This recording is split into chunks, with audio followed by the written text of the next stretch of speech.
కష్టపడి పంటలను సాగు చేసే రైతులు ఏదో విధంగా నష్టపోతూనే ఉన్నారు. ఒక సంవత్సరం అతివృష్టితో, మరో సంవత్సరం అనావృష్టితో పంటలు దెబ్బతింటున్నాయి. ముఖ్యంగా పత్తి సాగు చేసే నల్లరేగడి నేలల్లో అధిక వర్షాలు కురిసినప్పుడు బురదగా మారి పత్తి పంటలో ఎదుగుదల లోపించి దిగుబడిపై ప్రభావం చూపనుంది.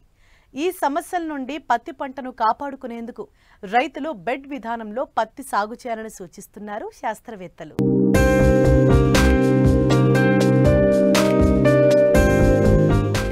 సాధారణంగా పత్తిని సాగు చేసే రైతులు నల్లరేగడి, తేలికపాటి ఎర్ర నేలల్లో సాగు చేస్తూ ఉంటారు. అది కూడా అచ్చులు లేదా సాళ్ల పద్ధతిలో సాగు చేస్తూ ఉంటారు. అయితే చాలామంది రైతులు 5-6 క్వింటాళ్ల దిగుబడి మాత్రమే తీయగలుగుతున్నారు. ఎవరైనా తీసినా 10 క్వింటాళ్లకు మించలేకపోతున్నారు. ముఖ్యంగా అధిక వర్షాల వల్ల పంట పెరుగుదల లోపించడం, చీడపీడల ఉధృతి పెరిగిపోతోంది. వీటిని అదుపు చేయడం కోసం అధిక ఖర్చులు చేయాల్సి వస్తోంది. ఇంత ఖర్చు చేసినా దిగుబడులు అంతంత మాత్రంగానే వస్తున్నాయి. దీనికి పరిష్కారమే ఎత్తుమడుల విధానంలో పత్తి సాగు చేయాలంటున్నారు ఆదిలాబాద్ కృషి విజ్ఞాన కేంద్రం కోఆర్డినేటర్ డాక్టర్ ప్రవీణ్ కుమార్. మన ఆదిలాబాద్ జిల్లాలో 4 లక్షల ఎకరాల పైన పత్తి సాగు చేయడం జరుగుతుంది. ముఖ్యంగా ఖరీఫ్ సీజన్లో ఆదిలాబాద్ జిల్లాలో 80% పైన వర్షాధారంగా ఈ పత్తి సాగు చేయడం జరుగుతుంది. అందులో ప్రధానంగా మనకు నల్లరేగడి భూముల్లో తేలికపాటి నల్లరేగడి, మధ్యస్థంగా లోతు ఉన్నటువంటి నల్లరేగడి భూములతో పాటు తేలికపాటి భూములలో కూడా పత్తి సాగు చేయడం జరుగుతుంది. అయితే ప్రస్తుతం మారుతున్న వాతావరణ పరిస్థితుల్లో మనం చూసినట్టయితే వర్షాలు సరైన సమయంలో కురవకపోవడం, ఒకేసారి ఎక్కువగా వర్షాలు పడడంతో ముఖ్యంగా మన ఆదిలాబాద్ జిల్లాలో ఎక్కువగా నల్లరేగడి భూముల్లో పత్తి పంటను సాగు చేస్తున్నారు. కాబట్టి ఇటువంటి పరిస్థితుల్లో వర్షాలు ఎక్కువ పడ్డప్పుడు మనం చూసినట్టయితే నీళ్ళలో నీళ్లు నిలిచి ఉండడం వల్ల ముఖ్యంగా జూలై మరియు ఆగస్టు మాసంలో పంట పెరుగుదల పూర్తి స్థాయిలో దెబ్బతింటా ఉంది.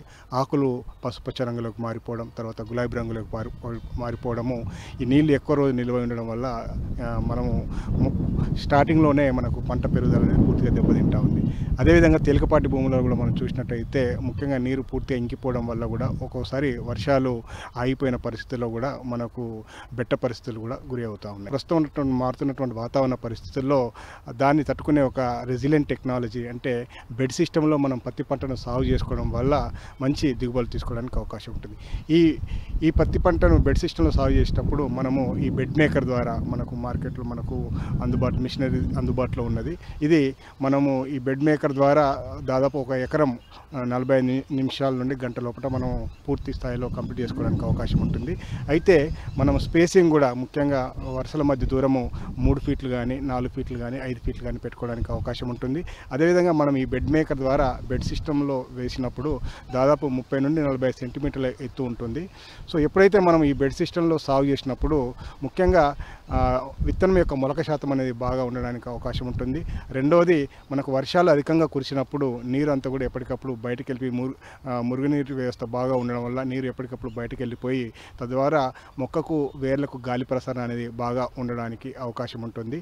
తర్వాత అన్నిటికంటే ముఖ్యంగా మనం చూసినట్టయితే సెప్టెంబర్, అక్టోబర్ మాసంలో మనకు పత్తి కాయ దశలో ఉన్నప్పుడు అధికంగా వర్షాలు పడ్డప్పుడు చాలా వరకు కింది కాయలు కుళ్ళిపోవడానికి ఎక్కువగా అవకాశం ఉంటుంది. కాబట్టి ఈ బెడ్ సిస్టంలో సాగు చేసినప్పుడు గాలి ప్రసరణ బాగా ఉండడం వల్ల మన కింది కాయలు కూడా కుళ్ళిపోకుండా ఉండడానికి అవకాశం ఉంటుంది.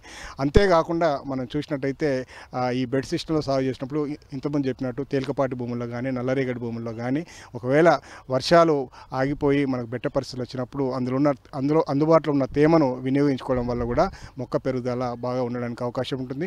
ముఖ్యంగా గాలి ప్రసరణ బాగా ఉండడం వల్ల మనకు చీడపీడల యొక్క ఉధృతి కూడా తక్కువగా ఉంటుంది.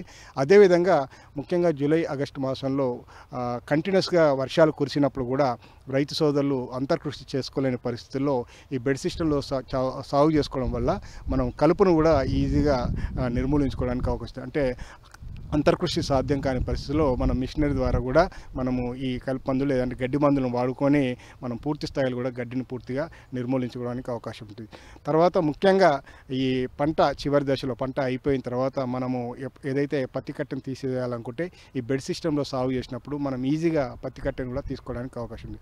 ఓవరాల్గా చూసినప్పుడు ఈ బెడ్ సిస్టంలో సాగు చేసిన పద్ధతిలో దాదాపు 20-30% అధికంగా దిగుబడులు తీసుకోవడానికి అవకాశం ఉంటుంది. వర్షాధార భూముల్లో ఎత్తుమడులపై పత్తి పంటలను సాగు చేయడం ద్వారా అతివృష్టి, అనావృష్టి పరిస్థితులను సమర్థవంతంగా తట్టుకోవచ్చు. వర్షాలు ఎక్కువైతే మడుల పక్కన కాలువల్లోంచి నీరు బయటకు వెళ్ళిపోతుంది. పంట ఉరకెత్తదు. వర్షాలు తక్కువగా కురిసినా ఎక్కడి నీరు అక్కడే ఇంకుతుంది. కాబట్టి భూమిలో తేమ ఉండి పంట దిగుబడి దెబ్బతినదు.